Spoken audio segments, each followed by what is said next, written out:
we are going to be exploring the often repeated warning that cheap fly gear just doesn't work, even for a beginner. The reel is pissing me off. Got one, guys, got one. All right.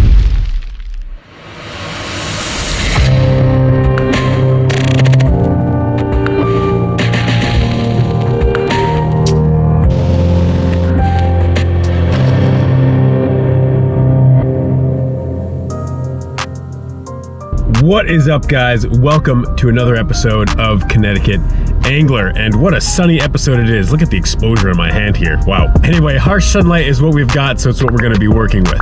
We're starting off the episode here today in a parking lot. Why are we in a parking lot rather than on the river? Well, because we're going to be exploring the notion that a cheap fly fishing combo just won't work. That even someone who says, I'm just a beginner, I'm just starting out, I don't want to invest a lot of money in a type of fishing that I don't know if I'll be interested in, is a cheap fly fishing combo going to be something that is going to be worth trying out? And a lot of times you'll see these sorts of questions online from beginners on fly fishing groups, on say Facebook, for example. And a lot of times they'll post $100 or $150 fly fishing combo and say, hey guys, will this work if I just want to kind of try out fly fishing? I don't want to be really invested in this. Will this work? This is a very polarizing topic. You know, half the folks will say, yeah, that'll work fine. The other half of the folks will sort of almost insist that it would be silly, even for a beginner who may never use the fly rod again, it would be silly for them to buy any fly rod that costs less than $200. Now, I have always been of the mind that cheap fly gear works just fine, especially for beginners. And for a very, very long time in this channel, guys, you saw me using Cabela's Bighorn combos, which are like, I don't know, $120 combos, I think. And that's with the reel already rigged with backing and fly line, right? So they're not expensive rods. And that's you know, the fly fishing parts of this channel were built using those rods. They work just fine. They truly, truly do. Now, I have since upgraded my rods. I've upgraded my reels. Again, not to super expensive stuff, but I have upgraded them. I do still use those Bighorn rods. And again, my opinion is still that they work just fine. But what we're going to do is really, truly put the idea to the test that it's okay to use cheap fly gear when you're just starting out, just to kind of see if fly fishing is something you're interested in.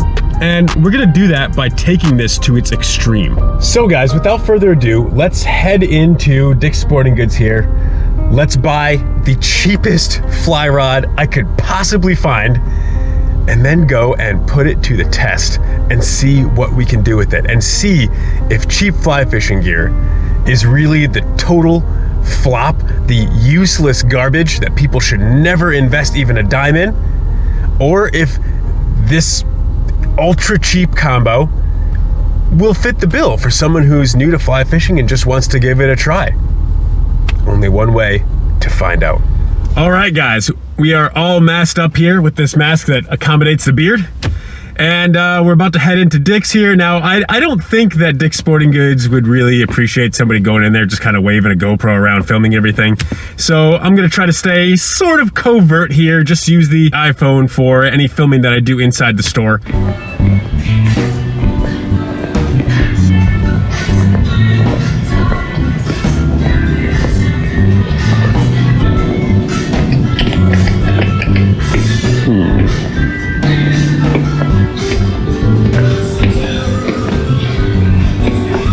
Here it is. All right, guys, here we go. The Martin Complete Fly Fishing Kit. Pre-spooled, floating fly line, backing. We even got a tippet in here. We even got some flies. $40, the whole damn thing. Okay, your total is $42.53. We're going fishing today? Yes. All right, so we can see here $39.99. Add in sales tax, we come up with a final total of $42.53 for a fly rod, a fly reel, backing, fly line, leader and an assortment of, I want to say it looks like 6 or 7 flies. I mean, it scarcely gets cheaper than this, guys. All right, guys, we have arrived at the stream that we're going to be working today. This is Pond Brook in, I want to say New Haven County. Let me check that really quick. Okay, correction, guys. We're actually on Pond Brook in Fairfield County, Connecticut. There's a reason that I selected this particular stream. Namely that it was very recently stocked. I'm talking just a couple days ago.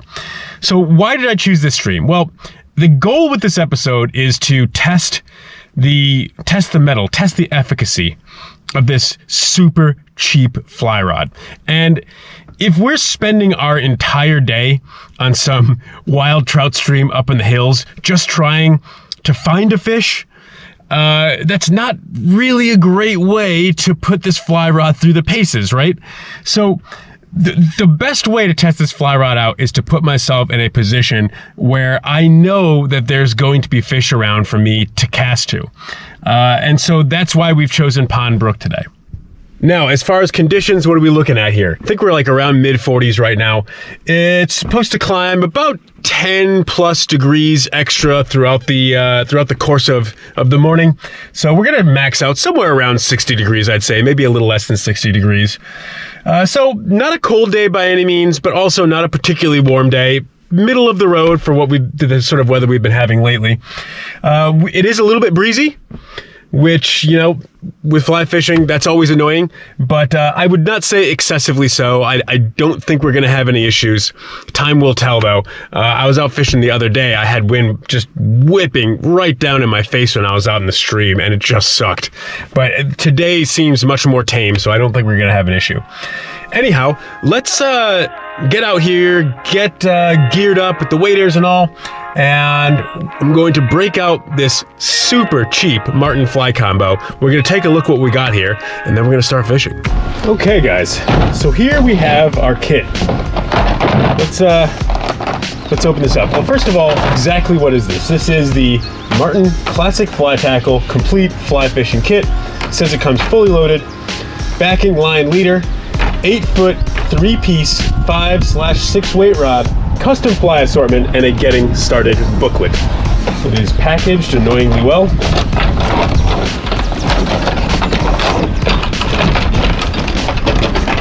All right, so we've got our getting started booklet here. All right, I mean, you know, just kind of some of the basics, how to tie lines, the very basics of casting.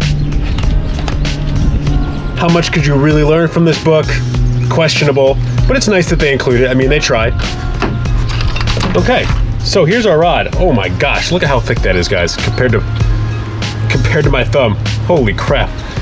You would think this was like a 10 weight, but in fact, no, 5/6. The fact that it's 8 foot is kind of unusual. Usually with 5 weight rods, you're going to see 8.5 or 9 foot. 8 foot is kind of an oddball size. All right, so there we go. Got our rod. Okay, and so here is our reel. We got our leader is actually already on the fly line, and then it's sort of like taped to this little piece of packaging here. So let's pop our reel on here. Okay. Wow, this rod is extremely heavy.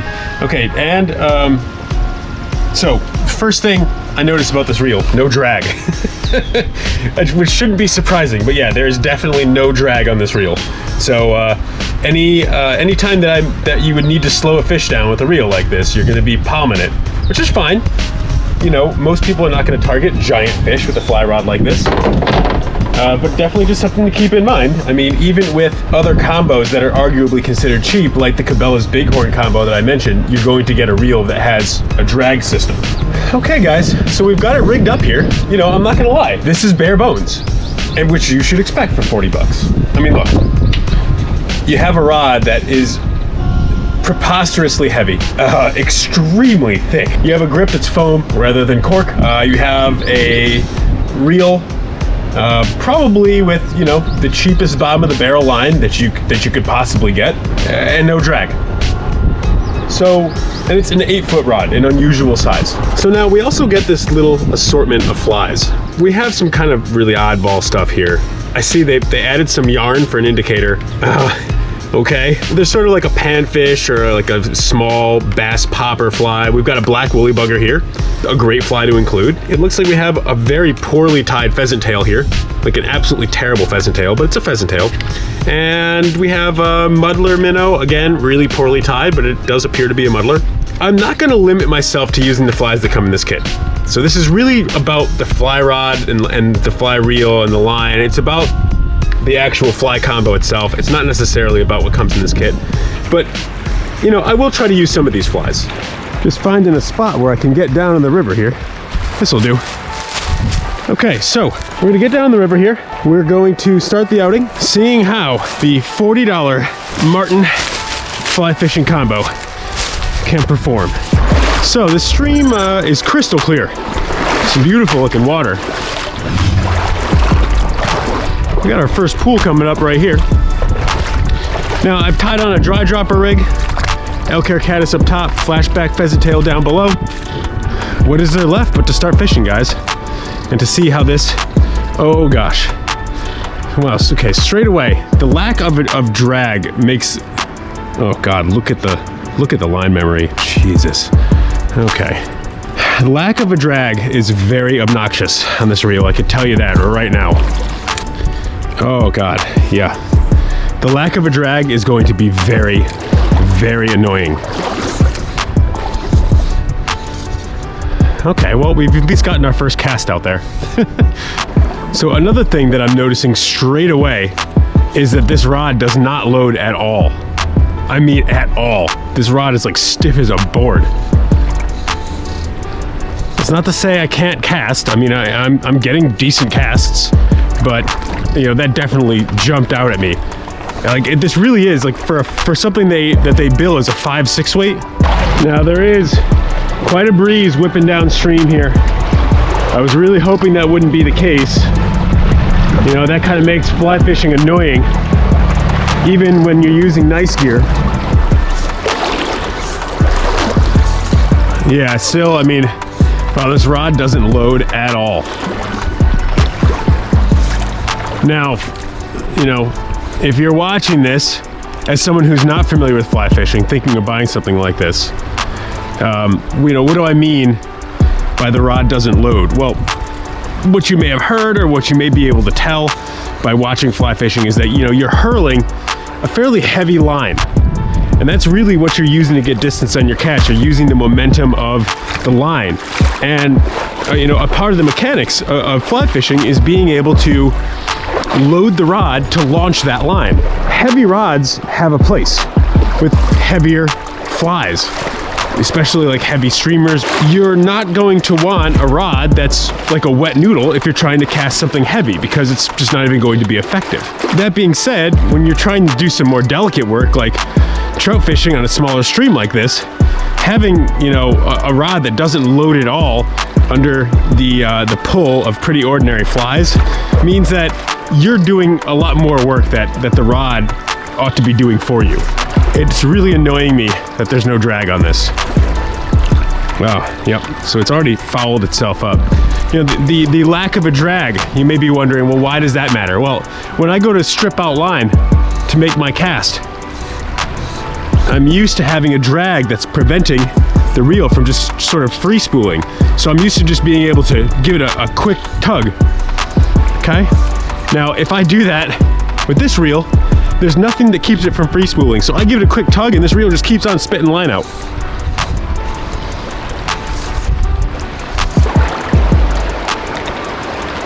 All right, the bow and arrow cast didn't work too badly.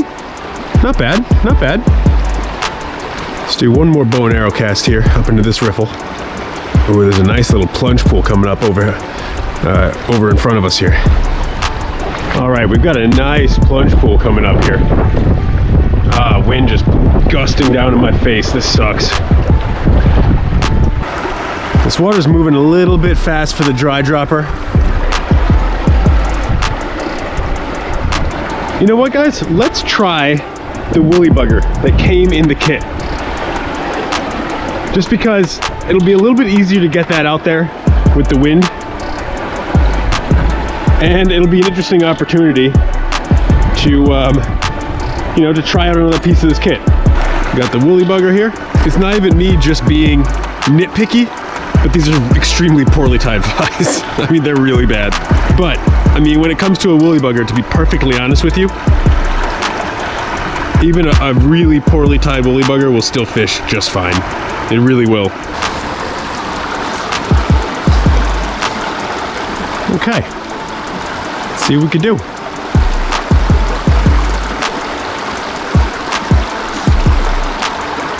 It's really annoying that this rod doesn't load at all. I'm gonna say that right now. No question, it is very obnoxious. Well, what do you know, guys? Seems to be a theme lately of harvesting spinners out of trees. This one's been here a while though. This hook is very rusty. I'm gonna pull the rest of the line out of this tree and then we're gonna move on. Okay guys, I fished about, I don't know, I fished maybe 200 feet of the stream so far, and I got back to a point where I could get to my truck again, get my hoodie on, because it actually has been quite a bit colder than I thought it would be. If it wasn't windy, it wouldn't really be too bad out here. But with that 10-15 mile an hour wind gusting down the stream from time to time, it was getting pretty damn cold. We're going to continue on our quest to, I don't know, catch something with this damn rod, right? What are my sort of immediate first impressions? The reel is pissing me off big time. It's very obnoxious that I can't peel line off this reel without it just kind of free spooling and just getting a rat's nest of tangled fly line. And I'm just so accustomed to having a drag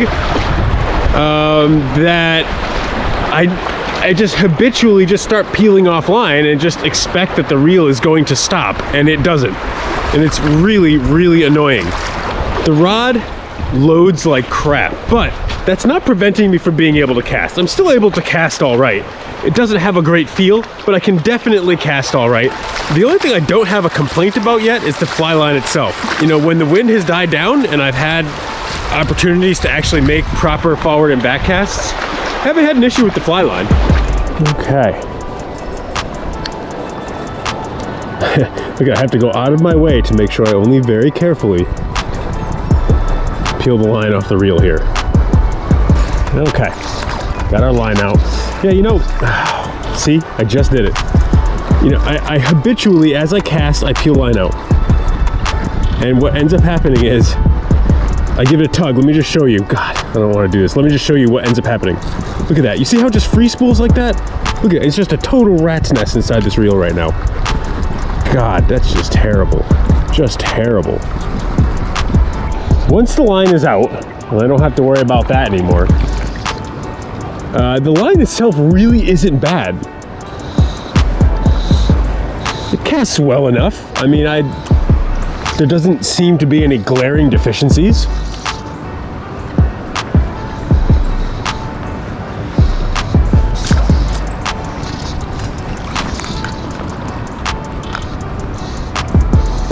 And I think it's kind of funny that has been my finding so far, because I think what you oftentimes see people say is, oh, well, you know, the actual rod and the reel, it really doesn't matter much. It's all about the line. Well, I don't know.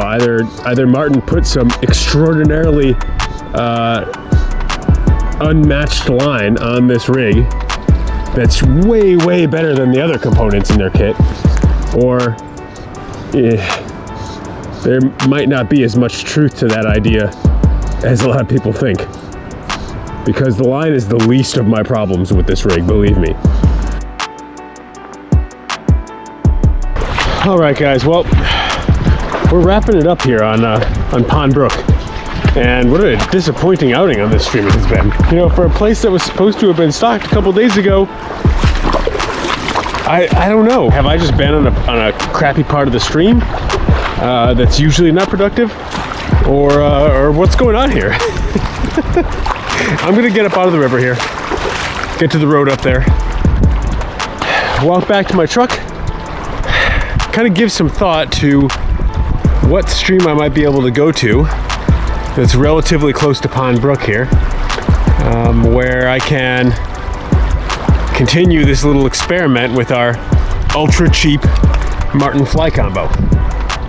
All right, guys, well, much to my surprise, as I was driving away to the next stream we're going to hit, I crossed Pond Brook at a bridge. And just on a whim, kind of glanced over as I was driving by, and lo and behold, I am almost certain that from my truck, I actually saw a trout holding in that pool. So obviously I have pulled over here, and I'm gonna go down there and I'm gonna see if we could catch it, because that is the first freaking trout I have seen on this stream all day. And I started pretty early in the morning, guys. It's like 1:30 right now. Anyway, I'm gonna head down there and I'm gonna see if we can't get ourselves a trout. All right, guys, I've got a black zebra midge on an indicator rig here. Now, I don't know how deep it is under this bridge, so we might have to adjust depth if I get hung up. Right now I've got about 2.5 feet trailing. Nothing. Boy, I know there's fish here. Nope, there's one right there. Well, damn. Just raced up underneath the bridge. Okay.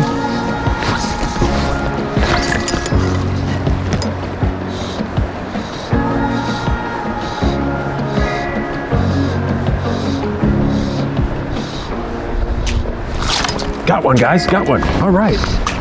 Yes. Yes. It is about time. I have worked so hard for a damn trout on this little stream. I'm gonna chase this guy. I want this fish. Oh, he's dove me underneath the rock over here. Oh, yep, I still got him. I thought I lost him for a moment there. All right. Yeah. Well, guys, it has been a long time coming, let me tell you.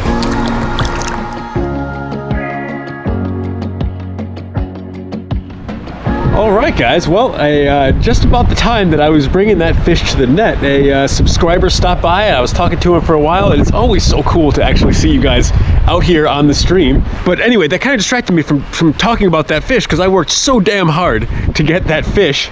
And we finally have one to the net, and oh my god, it feels so good, because it has just been so much drudgery on this stream, and I just haven't seen a sign of life except for now. But let me see if there's anything else under this bridge. We don't have too much longer here, and I want to wrap this episode up and kind of give you my final thoughts on the $40 Martin setup here. But if we can get one more fish, that would be awesome. Got one, guys, got one. All right, got another fish here. Yes. Boy, they're liking that zebra midge.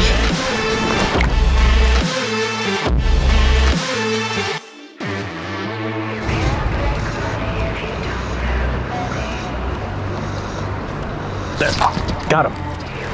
Got him, yes. Well, they like that zebra midge, guys. They're very convinced by that zebra midge. Let's get him back in the water. Well, good lord, guys. Clearly I found an area where there's some stockers stacked up. How many are actually in there? I don't know. There could be a lot, or I could be kind of maxing out right now, but I'm going to keep on going to see what I can find.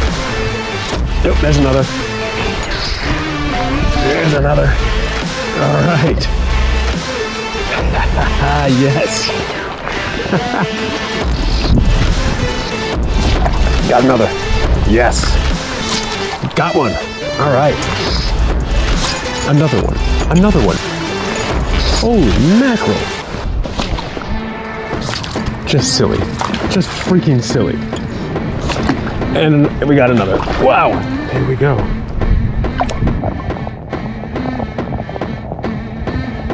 Let him go.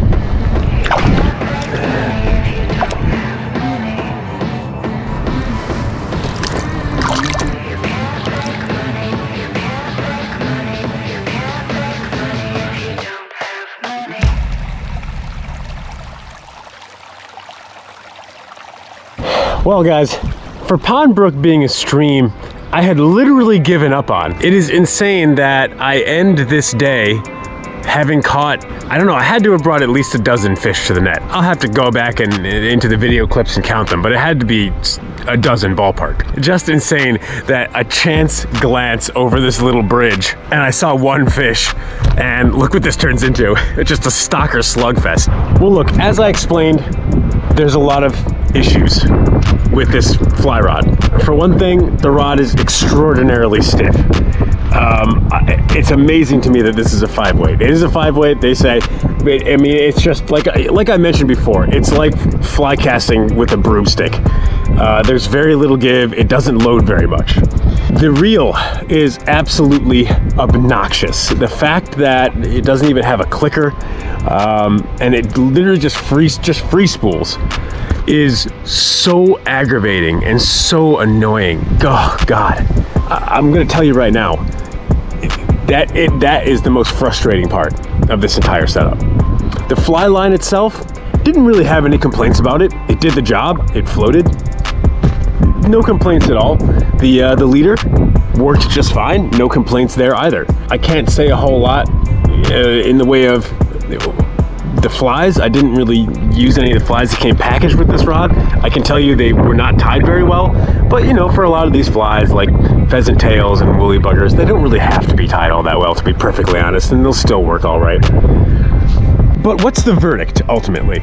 Is this a fly rod that would be worthwhile for you to buy if you didn't want to invest a lot of money just seeing if fly fishing was something you were going to be interested in? And my honest opinion, guys, no, don't buy this fly rod. It is horrible. I mean, it is horrible. You know, I don't claim to be some expert fly fisher. Okay, I'm a guy that likes to go out, fly fish. I catch fish sometimes. I don't catch fish other times. But I'll tell you what, guys, even with the level of experience I have, I really struggled with this fly rod. It was not very fun to use, and it was a constant hassle. And I'm gonna promise you right now, if you're a beginner, this is going to really foul up your initial experiences in using fly fishing gear. That being said, what do I have to say about the folks who go on to various Facebook forums and say, no, you need at least a fly rod that's like 200, 250 bucks, or it's not even worth it. Clearly there's some truth to that, right? This $40 fly rod right here is absolutely terrible. It's absolutely terrible, and you will have a terrible experience with it.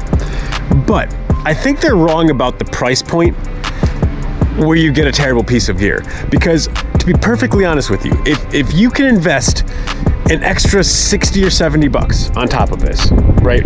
So if you can invest somewhere in the range of $100 to $120, you can go somewhere like Cabela's and get a Cabela's Bighorn combo that is light years better than this, guys. I don't want to get carried away just saying Cabela's Bighorn over and over again. Again, that's just because that's what I'm familiar with. The point being here is this. If you're at roughly $100 price point with a fly rod in today's market, you're probably going to get something that's going to work pretty damn well. Is it going to be a superb fly rod? No, but it's going to do very well. If you're getting in the 50 and below price point, you're going to be very disappointed, because I think the fly rod manufacturers, they really just hit a wall there. At a $100 price point, they can produce something that's pretty damn good. Below that, the quality drops off a cliff, and you end up with something like this $39.99 Martin that I can promise you guys, I will never, ever bring this out to a river again. I don't know what I'm gonna do with it, but I'm never gonna use it again, because it was just not enjoyable to use. I mean, it was enjoyable to catch all those fish with it. I'm glad we were able to do something productive with this rod, but I'm never gonna take it out again. I can tell you that right now. Anyway, guys, that's all I have time for today. I hope you learned a thing or two from this episode. It definitely didn't go like I thought it was going to go, but hey, at the end of the day, we definitely came away with some fish, and we learned not to buy $40 fly rods, right?